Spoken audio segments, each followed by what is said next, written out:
Hello friends, ನಮಸ್ಕಾರ. ವಿಡಿಯೋದಲ್ಲಿ YouTube ಬ್ಯಾನರ್ನ ಹೆಂಗೆ ಕ್ರಿಯೇಟ್ ಮಾಡೋದು ಅಂತ ಹೇಳ್ಕೊಡ್ತಾ ಇದ್ದೀನಿ. ಯೂಟ್ಯೂಬ್ ಬ್ಯಾನರ್ ಕ್ರಿಯೇಟ್ ಮಾಡಬೇಕಂದ್ರೆ 100 ಮೆಂಬರ್ಸ್ ಆಗಿರಬೇಕು. ಯೂಟ್ಯೂಬರ್ಸ್ಗೆ ತುಂಬ ಜನಕ್ಕೆ ಇದು ವಿಷಯ ಗೊತ್ತಿಲ್ಲ. ಜಸ್ಟ್ ಏನೂ ಇಲ್ಲ, ಡಿಸ್ಕ್ರಿಪ್ಷನಲ್ಲಿ ಲಿಂಕ್ ಕೊಟ್ಟಿರ್ತೀನಿ. ಆ ಲಿಂಕನ್ನು ಕಾಪಿ ಮಾಡ್ಕೊಳ್ರಿ. ನೋಡಿ, ಈ ಥರ ಒಂದು ಇಮೇಜ್ ಬರುತ್ತೆ. ಆ ಗ್ರೀನ್ ಕಲರ್ ಕಾಣಿಸ್ತಲ್ಲ, ಆ ಇಮೇಜಲ್ಲಿ ನೀವೇನು ಬೇಕೋ ಅದನ್ನು ಕ್ರಿಯೇಟ್ ಮಾಡ್ಕೊಳ್ರಿ. ನೋಡಿರಿ, ನಾನು ಟೈಪ್ ಮಾಡ್ತಾಯಿದ್ದೀನಿ ಈಗ, ಹೌ ಟು ಕ್ರಿಯೇಟ್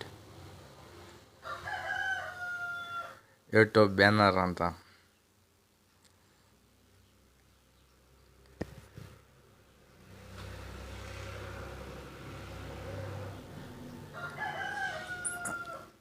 ಈಗ ಕಾಣಿಸ್ತಾ ಇದೆಯಲ್ಲ ರೆಡ್ ಕಲರ್, ಅದರೊಳಗಡೆನೇ ಇರಬೇಕೆಲ್ಲ. ಆವಾಗಲೇ ಅದು ಡಿಸ್ಪ್ಲೇ ಚೆನ್ನಾಗಿ ಕಾಣಿಸೋದು, ಯೂಟ್ಯೂಬ್ ಬ್ಯಾನರ್ಗೆ ಅಡ್ಜಸ್ಟ್ ಆಗೋದು.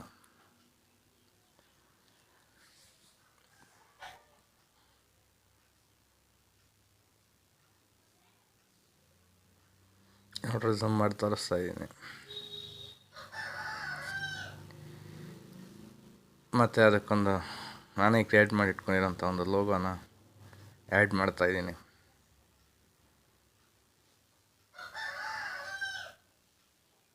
ಜಸ್ಟ್ JPEG ಇಮೇಜ್ಗೆ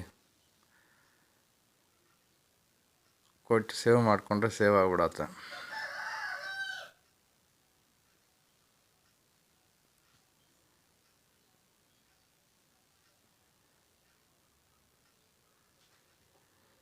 ನೋಡಿರಿ, ಸ್ವಲ್ಪ ಶೇಡ್ ಆ್ಯಡ್ ಮಾಡ್ತಾಯಿದ್ದೀನಿ.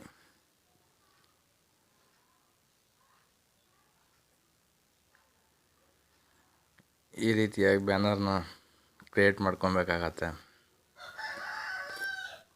ಫ್ರೆಂಡ್ಸ್, ದಯವಿಟ್ಟು ನೀವೇನಾದರೂ ಈಗಲೇ ನನ್ನ ಚಾನಲ್ ಮೊದಲು ನೋಡ್ತಾ ಇದ್ದರೆ ಸಬ್ಸ್ಕ್ರೈಬ್ ಮಾಡ್ಕೊಳ್ರಿ, ಶೇರ್ ಮಾಡಿರಿ ಅಂತ ಹೇಳ್ತಾ ಈ ವಿಡಿಯೋ ಮುಗಿಸ್ತಾ ಇದ್ದೀನಿ.